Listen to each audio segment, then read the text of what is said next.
वहीं वाराणसी से बड़ी खबर आपको बता दें, बीजेपी राष्ट्रीय अध्यक्ष का आज वाराणसी दौरा है। काशी विश्वनाथ मंदिर में दर्शन पूजन करते हुए दिखाई देंगे। सर्किट हाउस में पदाधिकारियों संग बैठक करते भी दिखाई देंगे।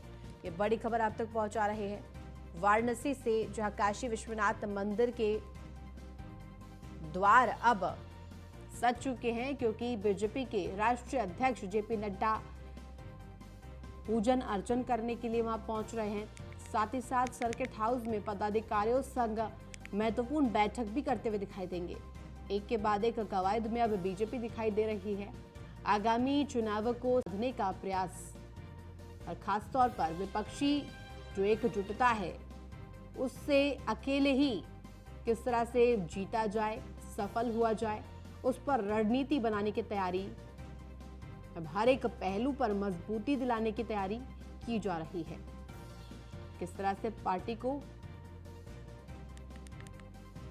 और अधिक जानकारी के साथ हमारे संवाददाता संतोष ओझा जुड़ गए। संतोष, बीजेपी राष्ट्रीय अध्यक्ष वाराणसी दौरे पर आज पहुंच रहे हैं और खासतौर पर यह अहम इसलिए भी हो जाता है क्योंकि सर्किट हाउस में पदाधिकारियों संग अहम बैठक करते हुए दिखाई देंगे। क्या कुछ होगा इस दौरान, कौन कौन मौजूद रहेगा? देखिए, निश्चित तौर पर यह कहा जा सकता है कि चुनावी बिगुल बीजेपी द्वारा फूंक दिया गया है और इसी के ये कवायद के तहत राष्ट्रीय अध्यक्ष का ये आगमन है। एक साल के एक्सपीरियंस मिलने के बाद ये पहली बार बनारस में आएंगे। 2 दिवसीय दौरा है ये, और आज लगभग 4 बजे के आसपास ये बनारस पहुंचेंगे। बनारस पहुंचने के बाद सर्किट हाउस में ये यहाँ के पदाधिकारियों के द्वारा एक गुफ्तगू करेंगे, एक बैठक करेंगे, और बैठक में रणनीति जो तय की जाएगी वो चुनावी होंगी, या ये कहा जा सकता है चुनाव की तैयारियों से जुड़ी हुई होगी।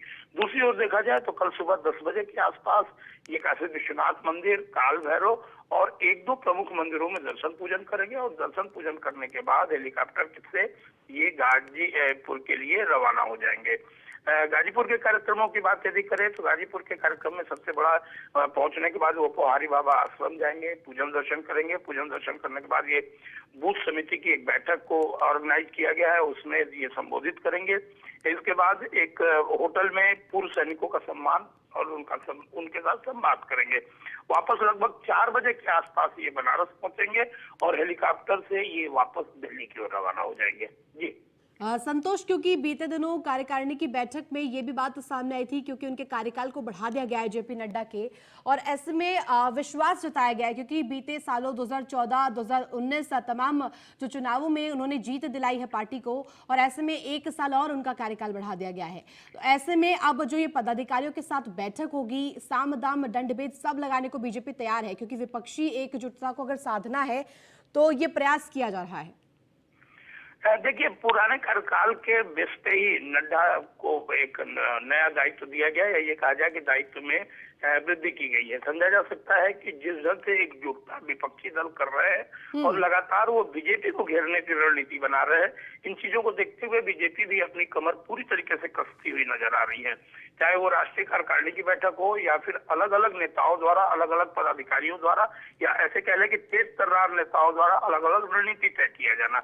ये अलग है कि बीजेपी के गाइडलाइन के द्वारा, या ये कहा जा सकता है कि केंद्रीय नेतृत्व के गाइडलाइन के द्वारा कदम बढ़ाई जा रही है, लेकिन अलग अलग ढंग से अलग अलग प्रयास किया जा रहा है। और ये पूरा प्रयास है, ये कहा जा सकता है कि ये 2 दिवसीय दौरा भी इसी से जुड़ा हुआ कहा जा सकता है और इसी से जुड़ा हुआ है।